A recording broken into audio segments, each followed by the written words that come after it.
Are we seeing Donald Trump deploy an intelligence strategy? Well, let's talk about it.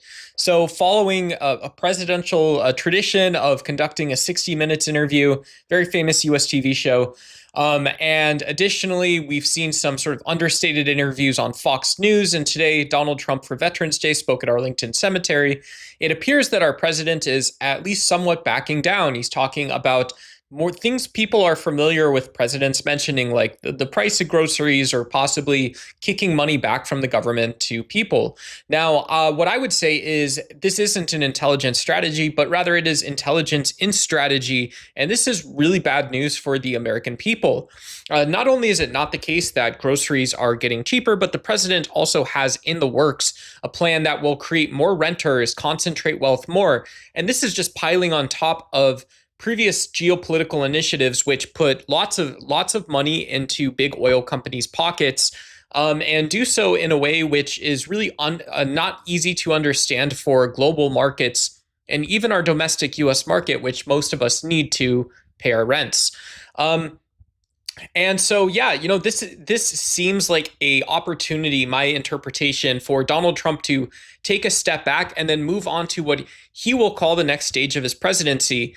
And in some like phony, delusional sort of Dr. Seuss world, he'll say he brought peace to the Middle East. He'll say he did all these things in his first, 6 months or something. And then you have, this focus on America First politics. And we can actually see that it's total chaos on the political stage.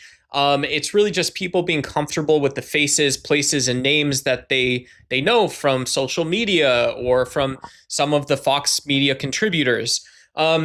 Yeah, and this is bad. Some of the sort of things that are perhaps telling is that, like, Marjorie Taylor Greene, when we think of these really the really nasty behavior that's become a habit from these Republicans, Marjorie Taylor Greene she's spoken up, and she's not a Democrat strategically, and in terms of what I believe I trust her to contribute, she's not with us.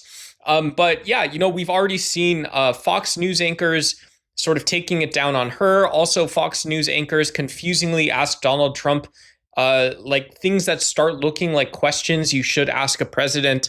And so who knows? I think just the softness of the response to the total failures of the Trump administration thus far into 2025 and heading into 2026, we really are seeing MAGA regroup to try and go back at it, get back in there, figuring out what they missed the first time around. So yeah, Democrats, it is time to use our voices and yeah, just be aware of what's going on.